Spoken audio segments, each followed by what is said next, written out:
अस्सलाम वालेकुम। Doctor Danish programme real focus के साथ हाजिर है। एक बड़ा गेम शुरू हो गया है और बहुत बड़ा गेम है, और जाहिर है मौजूदा पाकिस्तान की जो सूरत हाल है, सियासी सूरत हाल है, हुकूमत की जो पोजीशंस है, मुआशी जो सूरत हाल है, और ज़ाती इंटरेस्ट, मुल्क का इंटरेस्ट नहीं, बहुत सारे ऐसे फैक्टर्स हैं जो मिलकर आइंदा आने वाले जो भी हालात हैं उसमें बड़ा एक गेम बनाया जा रहा है, और first option and second option को लेके चला जा रहा है।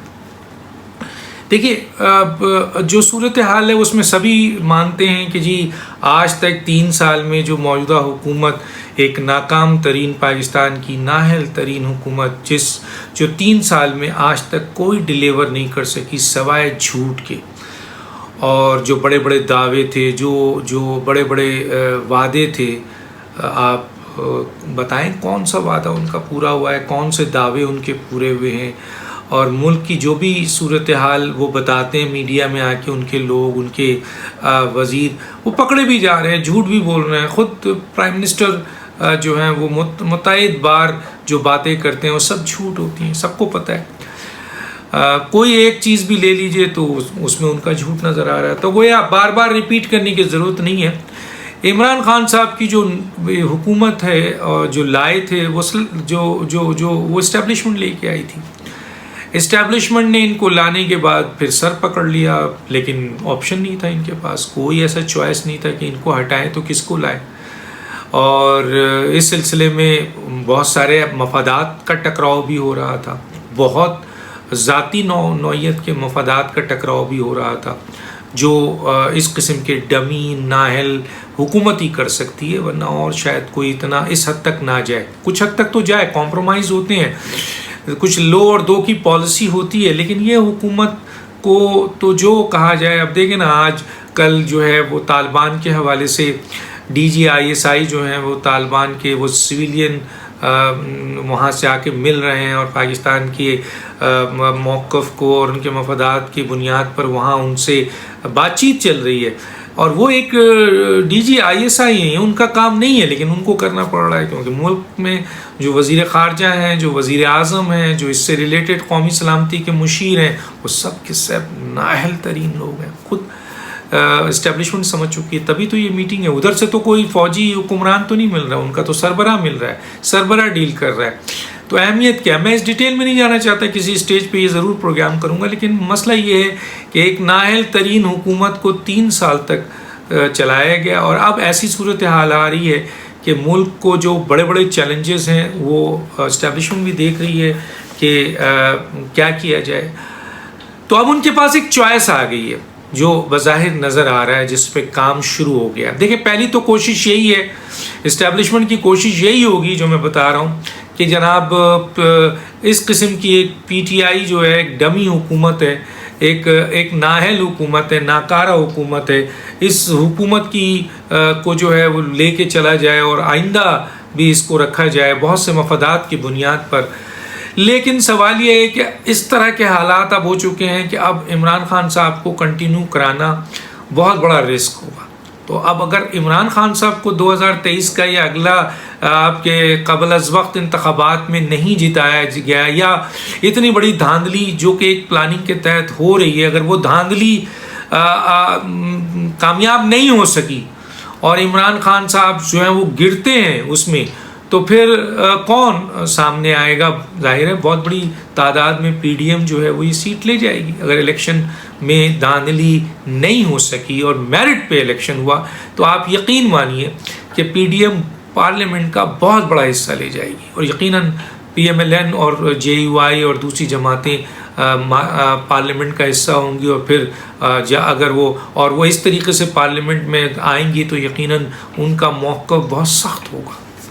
तो ये सब देखते हुए यकीनन इस मुल्क के अरबाब व इख्तियार और जो इस्टेब्लिशमेंट है वो सेकंड चॉइस भी रख रही है कि अगर PTI को वाकई, अगर का लफ्ज़ इसलिए मैं लगा रहा हूँ कि कोशिश यके बाद दीगरे यही बनती है कि PTI की हुकूमत को जितनी ऑक्सीजन दी जा सकती है वो दी जाए, लेकिन जब सूरत हाल पानी सर से गुजर रहा है और गुजर जाएगा तो फिर शायद पीटीआई के हवाले से या इमरान खान साहब के हवाले से, जहां अवामी मकबूलियत ख़त्म हो चुकी है, जहां उनके पास इलेक्टेबल नहीं है, जहां उनके लोग इनको छोड़ चुके हैं, जहांगीर तरीन उनको छोड़ चुके हैं, बहुत बड़ा इस वक्त ग्रुप जो है वो उनके अगेंस्ट है, तंजीम उनकी है नहीं, कोई काम नहीं है, सिर्फ इस्टेब्लिशमेंट की सपोर्ट। तो इस्टेब्लिशमेंट इतना बड़ा रिस्क लेगी अगले इलेक्शन में कि कुछ भी हो जाए, इमरान खान को जिताया जाए, तो शायद अब वो ये नहीं सोच रहे हैं, वो एक सेकंड ऑप्शन लेके सोच रहे हैं। और सेकंड ऑप्शन उनका क्या है?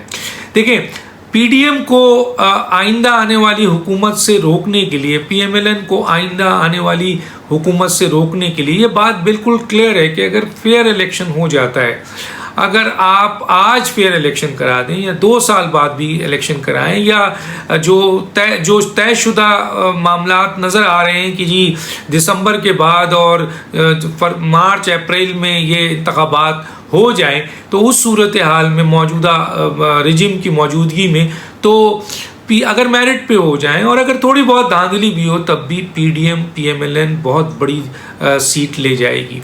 और पीटीआई की सीट 18, 12, 16, 17, 20 से नीचे है। ये बिल्कुल क्लियर पोजीशन है।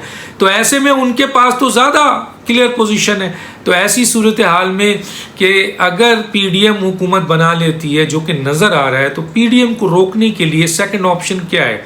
सेकंड ऑप्शन उन्होंने पाकिस्तान पीपल्स पार्टी को रखा है कि पाकिस्तान पीपल्स पार्टी जो है वो आपके आइंदा आने वाले इलेक्शन में जो है वो अपने ग्रुप के साथ, एक इत्तेहाद के साथ, जिस तरह पीटीआई एक इत्तेहाद के साथ हुकूमत बनाया था, पाकिस्तान पीपल्स पार्टी जो है वो हुकूमत बनाए। क्योंकि अभी पाकिस्तान पीपल्स पार्टी की पूरे पाकिस्तान में इतनी पजीराई नहीं है, इतनी मकबूलियत नहीं है कि वो अकेले हुकूमत बना सके।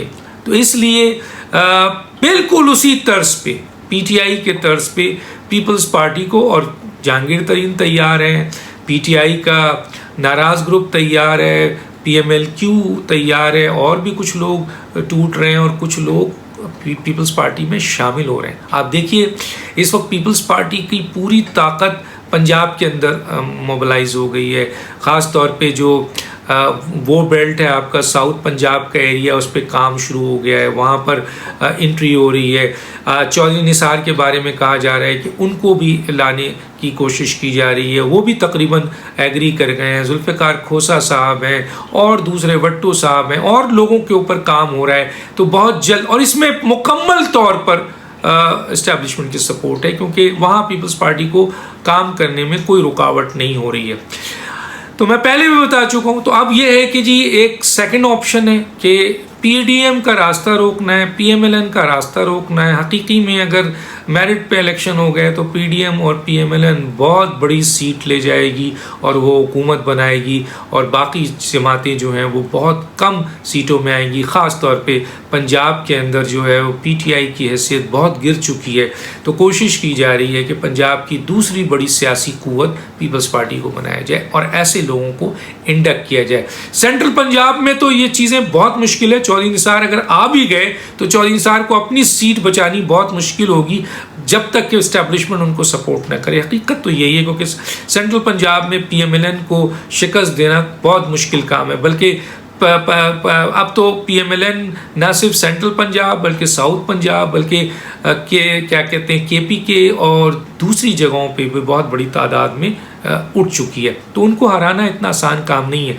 लेकिन बहरहाल कोशिश हो रही है कि पीटीआई को रिप्लेस कर दिया जाए पाकिस्तान पीपल्स पार्टी से। पाकिस्तान पीपल्स पार्टी एक बड़ी सियासी जमात माजी में भी रही है, और दूसरी बात है वो एक पॉलिटिकल पार्टी है। उसमें बड़े मंझे हुए सियासतदान हैं, बड़े मंझे हुए लोग हैं। उनकी लीडरशिप जो है वो इस वक्त बिलावल के ऊपर ज़रूर कहा जा सकता है कि वही मैच्योर इस हवाले से हैं कि अभी तक उन्होंने कोई हुकूमत नहीं देखी है, लेकिन उनकी माँ, उनके वालिद और उसके साथ साथ उनके नाना, वो सब हुकूमत का हिस्सा रहे हैं। तो बहुत जल्दी जाहिर है ऐसा शख्स जो है वो हुकूमत में आता है, और हुकूमत सिर्फ वज़ीर आज़म तो नहीं चलाता है, पूरा का पूरा।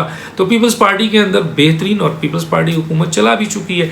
तो सेकंड ऑप्शन के तौर पर पाकिस्तान पीपल्स पार्टी को पंजाब की दूसरी सियासी कुव्वत बनाया जा रहा है, और इस सिलसिले में बहुत तेज़ी से काम जारी है।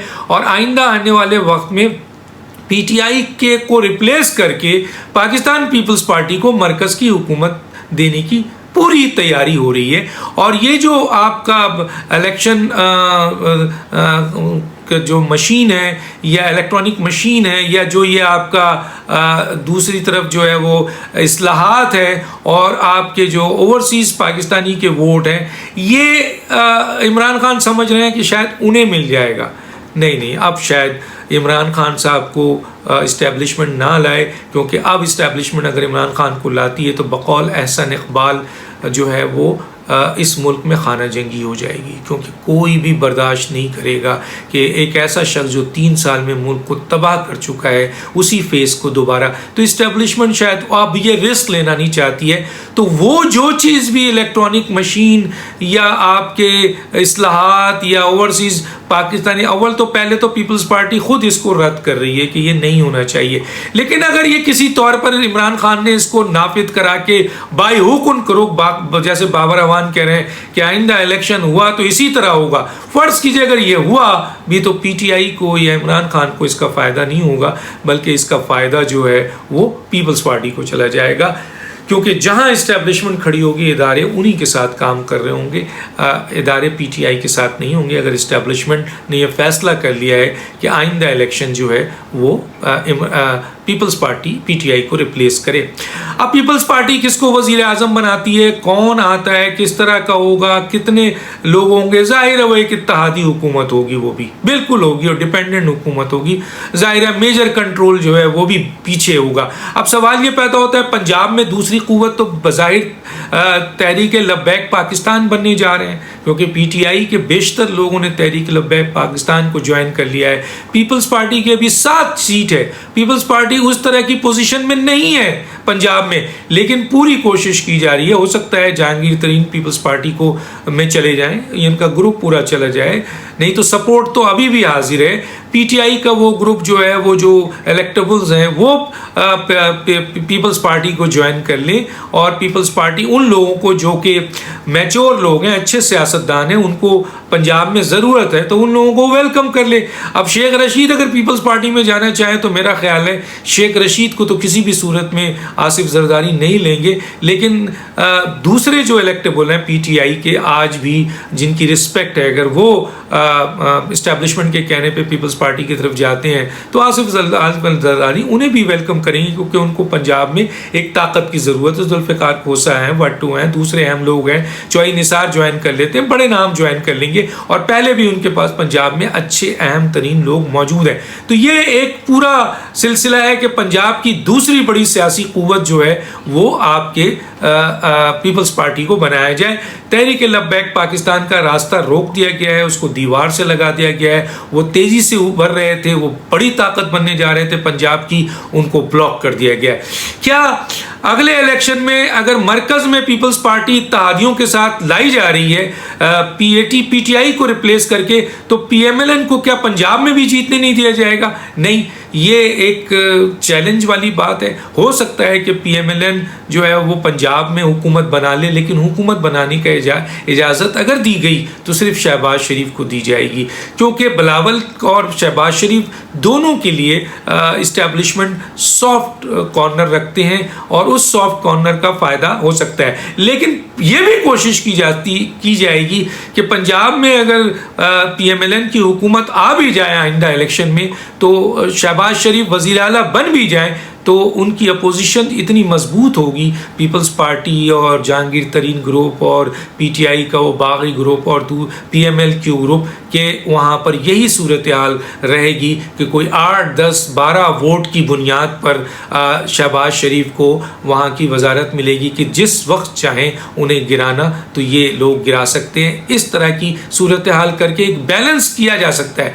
लेकिन सबसे बड़ी बात यह है कि अगर ये कोशिश की जा रही है और ये अमल किया जा रहा है, और पीडीएम और पीएमएलएन को जो हकीकी तौर पर इस वक्त मुल्क की सबसे बड़ी ताकत है, सियासी ताकत है, अवामी ताकत है, जो इलेक्शन में अगर आए तो इस वक्त 2/3 मेजॉरिटी पीडीएम ले सकती है। अगर उसको इस तरीके से पूरी प्लान के साथ दीवार से लगाकर महदूद कर दिया जाए और आइंदा इलेक्शन भी नहीं दिया जाए, तो फिर पीपल्स पीडीएम और पीएमएलएन को क्या करना चाहिए? एहसन इकबाल तो कहते हैं कि खाना जंगी हो जाएगी। यकीनन पीपल्स पीएमएलएन और पीडीएम इस बात की इजाज़त शायद अब ना दे कि उसके साथ इतनी बड़ी धांधली की जाए कि जब वो 2/3 मेजॉरिटी से आज जीत रहे हैं, उनको रोक कर पीटीआई तर्ज की एक दूसरी हुकूमत बनाई जाए, सेकंड चॉइस लाया जाए और इन लोगों को महदूद सीट दिया जाए पीएमएलएन और पीडीएम को, तो फिर इनकी सियासत ही ख़त्म होती है। इनको तो बहुत बड़ा फैसला इससे पहले करना पड़ेगा।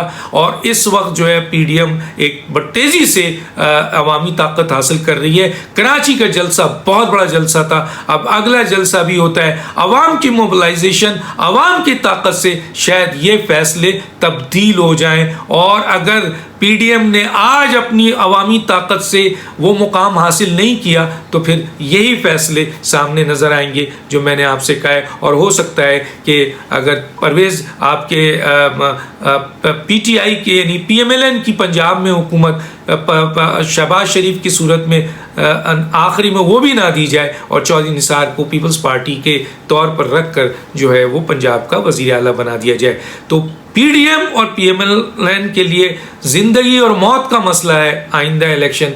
देखते हैं वो क्या करते हैं। आज़ाद कश्मीर का इलेक्शन हारने जीतने के बावजूद उनके साथ बहुत बड़ी धांधली हुई, लेकिन उनका कोई रिएक्शन नज़र नहीं आया। और इस तरह का अगर उनका कोई रिएक्शन नज़र नहीं आएगा, तो दूसरी फोर्सेस को, दूसरी ताकतों को, और जो धांधली करते हैं, जो इस तरह की सियासी क़ुव्वतें होते हैं, उनके हौसले बुलंद होते हैं। तो एक तरफ पीएमएलएन और पीडीएम की ज़िंदगी और मौत का मसला है, और ये चंद बातें हैं जो मैंने आपके सामने की हैं। डॉक्टर दानिश को याद दीजिए। अल्लाह हाफ़िज़।